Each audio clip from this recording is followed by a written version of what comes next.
Hi, welcome to my pre-interview slide deck. I'm going to start by introducing myself and briefly explaining why I'm interested in being part of the Bozeman Online Charter School.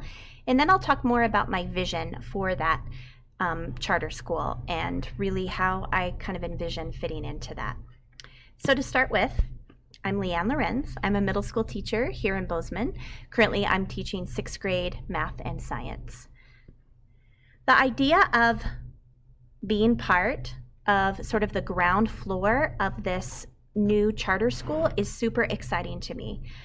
It's an opportunity for me to innovate, to learn and grow and stretch myself in new ways, and I really crave that as a teacher.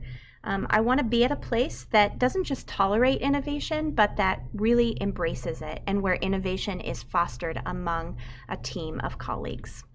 The idea of that blank slate appeals to me a lot, and I feel like as a professional in my field, I've been working towards this type of thing my entire career. I do have 26 years in education at a variety of places, but most of that has been spent at the middle school level, 15 years here in Bozeman, teaching middle school students math and science. I've also taught abroad. I've taught full-time in the math department up at MSU. But at the end of the day, after 26 years in the classroom, I can honestly say that I still absolutely love it. So I really believe that this is a perfect next step for me.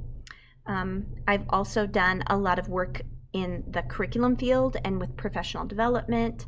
I'm constantly learning, constantly reading how to do my job better. And that kind of growth opportunity that I think this would provide is the most exciting part for me personally and also professionally. I also come to the table with a national board certification in early adolescent mathematics as well as a master's degree in science education. So I would say that I am a well-prepared teacher for this position. As you can probably tell, I am also a very passionate teacher. And finally, I am a professional. I don't look at my teaching as just a job. I think of it as a true profession. I read about it, I study it, I'm always trying to look at ways to improve, and I think those are qualities of a true professional, and that's definitely something that I bring to the table. All right, in part 2, I'm going to talk about what it would be like if I had this chance to work on a team. I'm going to talk about some of the ideas that I have. I know I don't have time to talk about all of them. Hopefully I'll get an opportunity to do that at some point, but I do want to just give you a bit of an overview of where I'm at currently in my profession and how it fits well with the Bozeman Online Charter School. First of all, this is the word I think of when I think of sort of designing a program from scratch. It should be very innovative, and we shouldn't let really anything hold us back from all the possibilities that we can think of that would be good for kids and their learning. So I have all these sticky notes here with some ideas, and I'm going to talk about a few of those. One of the first ones that come to mind that I want to talk about is this one right here, PBL. So project-based learning, sometimes it's called problem-based learning, is this idea that students are really the drivers of their own learning given a particular project that they're working on. And I've done some project-based learning in the classroom with sort of a service component with it as well. And those are really motivating to tie together, and they're also really motivating and engaging for kids. It allows kids, when we really focus on PBL and we focus on meaningful service, it really helps kids to be connected to their education and deeply connected to that whole experience as a student, that you're not just a student in a classroom, you're a student in a community and what that can look like. So that really excites me. Of course, that also ties in with interdisciplinary teaching and frequent field trips. I think that given that there is not technically a school building for the Bozeman Online Charter School, that opens up so many possibilities of collaboration among the community, interdisciplinary teaching, field trips to a variety of places. In fact, we have such a rich community in terms of possibilities for kids to learn and partner with different organizations, specifically MSU. And I have wonderful thoughts about how beautiful that could be and how wonderful and strong the teacher collaboration could be as we partner with the community. So I'm really excited to talk more about this and more about some of these other ideas as well. But there's so many possibilities. It's really sort of a taking down the walls of the schedule and literally the school building and looking at everything that school possibly could be. So I wanted to end this video with a little introduction to what I have done in the classroom with competency-based instruction in mathematics and what I've done in the classroom to really engage kids in an online atmosphere for science so that you can sort of see where I'm coming from and how my background has led me to this position.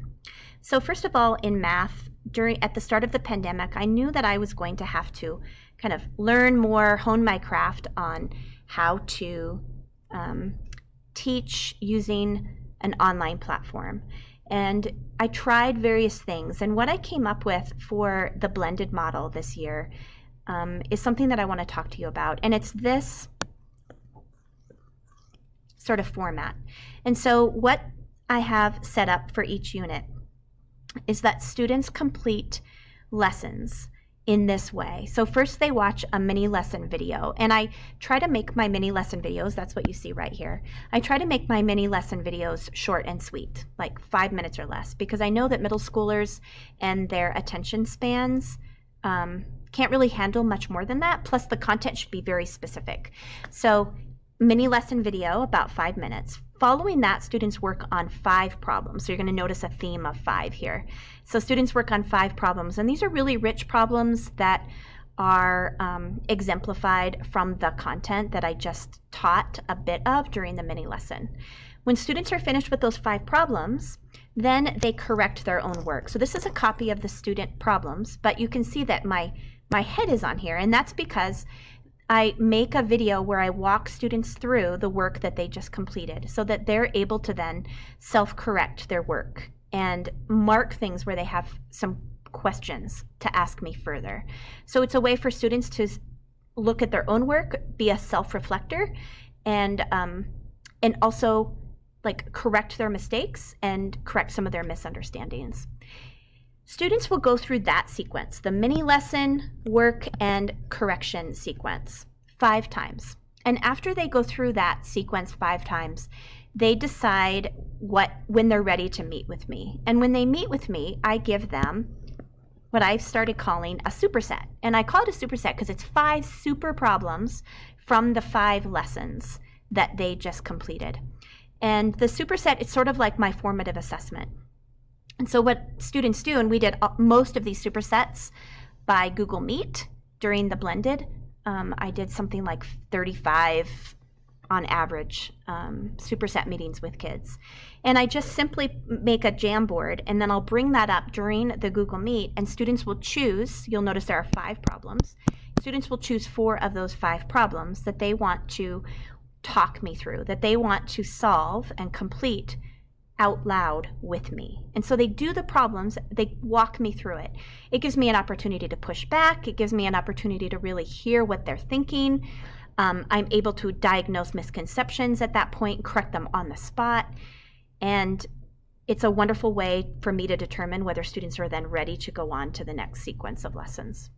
So this is what I created during the blended model. And it's not perfect, and I'm still revising it, but what ended up happening is students were working at their own pace, and as a result of that, they ended up in a variety of locations, a variety of places. So after a couple months, I literally had kids on 4 different units. I had kids on Unit 2, while I had kids on Unit 5. So everybody was at a different place. I rarely had more than 3 kids at the exact same place out of all 90 of my students. So it was something that surprised me at how quickly that range became, but it also taught me a lot as a teacher about how important it is for students to be able to move at a pace that really meets their needs. So it's something I'm still working towards getting better at, but I'm also really proud of the work that has gone into it so far. And then lastly, I just want to talk to you about an example science lesson. I've heard, the belief that science definitely cannot be done in an online fashion, and I disagree with that. And so, of course, I think it'd be wonderful to do science in both, and that's what excites me about the online charter school as well. But here is just a quick little example of something that I did with my students this year with science. So as part of my STEM teaching certificate, so earlier in one of the slides you might have seen that I earned a STEM teaching certificate. I was an Endeavor Fellow for the state of Montana, ended up in this partnership with NASA and Teachers College out of New York, and I was able to obtain a STEM teaching certificate. It was like a 2-year program. And as part of that program, I was introduced to all the resources that are available through NOAA and NASA. And NOAA, National Oceanic and Atmospheric Administration, they have so many wonderful resources for teachers. And so I was able to get access to that through that program. And this is one of the activities that I have done with students that's really effective. What students do is they choose a marine animal that they want to study and learn more about. So in my example here, it's the loggerhead sea turtle. But there's everything from tiger sharks to penguins to walruses. I mean, you name it. It's the data out there is so numerous and rich. And the cool thing about it is that it's live. It's right now. So students track the animal that they choose. And so the student trackers were following, for example, this loggerhead sea turtle live, like literally today they could see where it's at. So it's really cool for kids to see that. But we took it a step further. Rather than just tracking them to see where they're going, we took it to that step to try to explain why. And so one of the big cross-cutting concepts in the next generation science standards is all about being able to make a claim and find evidence to support or refute that claim. And so students had to learn a lot about the animal species and their habitat, but they also had a lot to learn about the other components that could be causing those animals to move in the way that they were moving. So for example, we looked at the various satellite layers that NOAA provides. There's more than this, but these are the 4 that we focused on: ocean temperature, the currents, the phytoplankton, and the bathymetry, or the depth of the ocean. And so then I put students into groups of 4 so that they didn't have to become experts on all 4 of these. They would become an expert on their animal, but then they would also become an expert on one of these 4, like a true science team, like each of them a scientist in their own area. And what they did then is they collaborated with each other in those peer groups, and they tried to determine a reason that the animal might be moving where it is. And so they might track an animal, a sea turtle, for example, and say, oh, look, it was here in Florida, but it just moved down into the Caribbean. We're going to figure out why it's doing that. And the phytoplankton person, they become an expert on how to read that satellite imagery that shows the phytoplankton map for the world. And they might be able to then say, hey, here's what's happening. The phytoplankton numbers are they're exploding here, and here's what's happening is some of the species that the turtle preys upon are going crazy right here, whatever it is. Or maybe the animal is staying in a particular depth. Maybe that has something to do with the breeding season. Anyway, I'm just giving you an example of all the different layers of understanding that students can get.